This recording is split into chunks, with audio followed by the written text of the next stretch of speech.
এক হাতে অটোরিকশার হ্যান্ডেল, অন্য হাতে পরম স্নেহে কলিজা টুকরো সন্তান।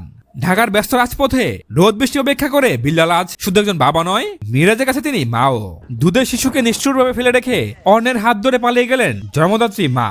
আমরা জানি মা মানে পৃথিবীর সবচেয়ে নিরাপদ আশ্রয়, কিন্তু ছোট্ট মিরাজের ক্ষেত্রে সে আশ্রয় আজ ধুলিস্বাদ। তবে এই অন্ধকার গল্পে আলো হয়ে আছে তার বাবা। ধানমন্ডির এক ধনী ব্যক্তি বিরাজকে পেতে 25 লক্ষ টাকা ক্যাশ এবং জমি অফার করে, কিন্তু এই বাবা সাফ জানিয়ে দেন, আমি অভাবী হতে পারি কিন্তু নিজের রক্ত কখনোই বিক্রি করব না। আইসা আমার 25,000 টাকা দেয়, এরপরে আমার একটা গাড়ি বানাই দিবে, আমার সন্তানটারে তারা স্ট্যাম্পের উপরে লিখিত ভাবে দিয়ে দিতাম, যখন দেখতে মন চাইবে তারা দিয়ে দেখতাম। এই লড়াকু বাবা আজ প্রমাণ করেছেন বাস্তবতা মাঝে মধ্যে রূপকথার চেয়ে অনেক বেশি নির্মম ও শক্তিশালী হয়। এরপরে চিন্তা ভাবনা আছে যে আমার সন্তানটারে আমি কোরআনে হাফেজ বানাবো, এবার কি নিজের মাধ্যমে হোক, আর প্রয়োজনে যদি সন্তানের লাগে যদি কারো কাছে 10 টাকা ভিক্ষা করতে হয় আমি ভিক্ষাটা করব, কিন্তু আমার সন্তানরে আমি মানুষের মতন মানুষ করব।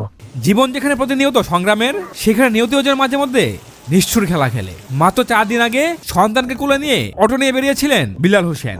অটো তোলার সময় মিরাজ হঠাৎ করে ঘুমিয়ে পড়ে। বাবা বিল্লাল বিষয়টি খেয়াল করার আগেই অটো থেকে পড়ে যাচ্ছিল মিরাজ।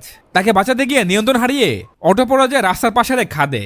এই দুর্ঘটনায় ক্ষতবিক্ষত হয় মিরাজের মুখ, বন্ধ হয়ে যায় তার ডান চোখ। মিরাজের বয়স যখন 2 বছর 2 মাস, তখনই তার জীবনে নেমে আসে অন্ধকারের ছায়া।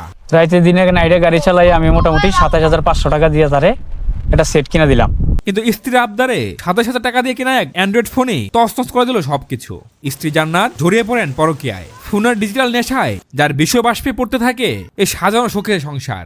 বিশ্বাসঘাতকতার সীমা যখন আকাশ ছড়িয়ে যায়, সুযোগ বুঝে স্বামীর তিল করে জমানো এবং সমিতি থেকে তোলা মোট 1,20,000 টাকা নিয়ে প্রেমিকের হাত ধরে পালিয়ে যায় জান্নাত।